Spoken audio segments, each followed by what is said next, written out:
Here, in fact, is how our next guest responded to an angry crowd in Nebraska just last night. How can you be against a balanced budget? So even your proposal to tax the rich fails wholeheartedly. Oh, and also, by the way, that would also hamper our nation's growth. If you're going to ask me...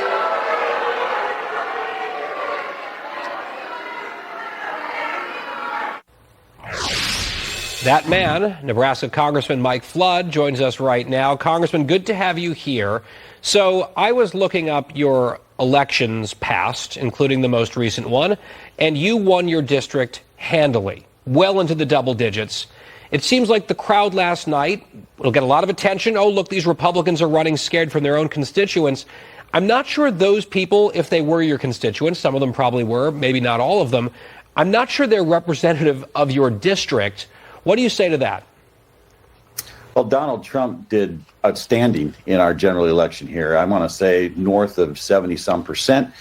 He currently, is the most popular elected official in the state of Nebraska. And by the way, a great majority of Nebraskans, we have an all-Republican delegation, which I'm proud to say. And we are excited about the opportunity to address this out-of-control federal budget and the $36 trillion that we're in debt. And last night, as you saw at that town hall, they were booing me when I said we need a balanced budget.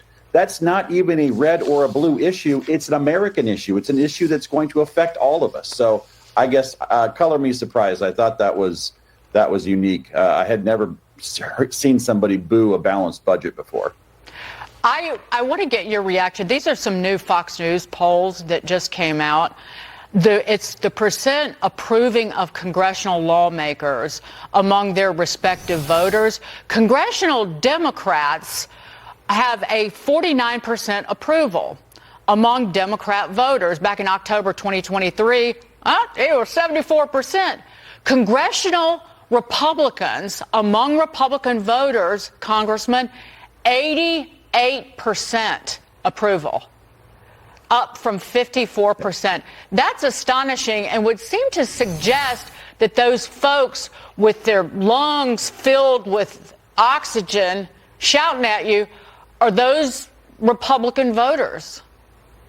No, they're not Republican voters. And quite honestly, the great majority of the people here in the state of Nebraska and in the 1st District, they're excited about seeing their government addressing problems. They're excited that the border is getting under control. They like the idea of trimming spending and finding and rooting out waste, fraud, and abuse. No, they weren't in the room as much as the other side last night. And you know what's unfortunate about that? There were some folks in that room, very good people that may not agree with DOJ or may not agree with President Trump.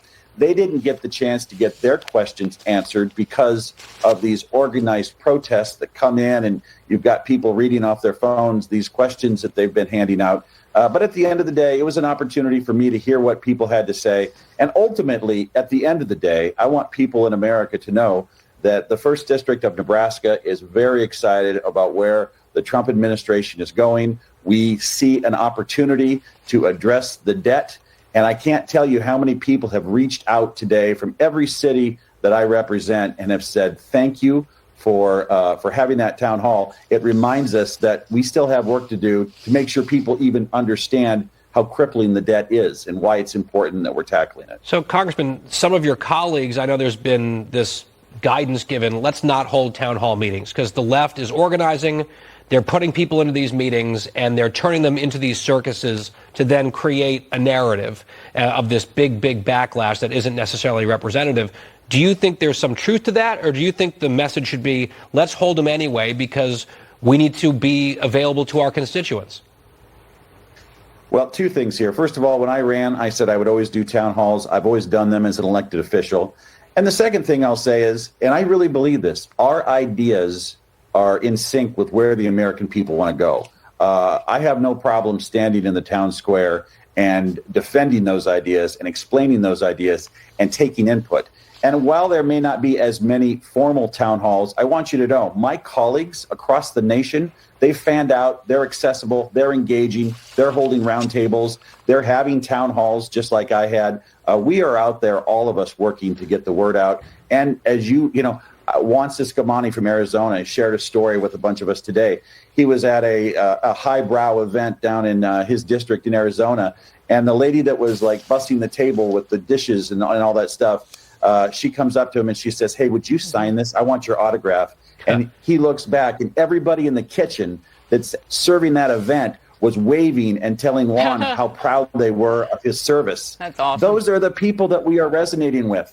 It may not be the highbrow university club or the university folks, but it's the people that are making America work.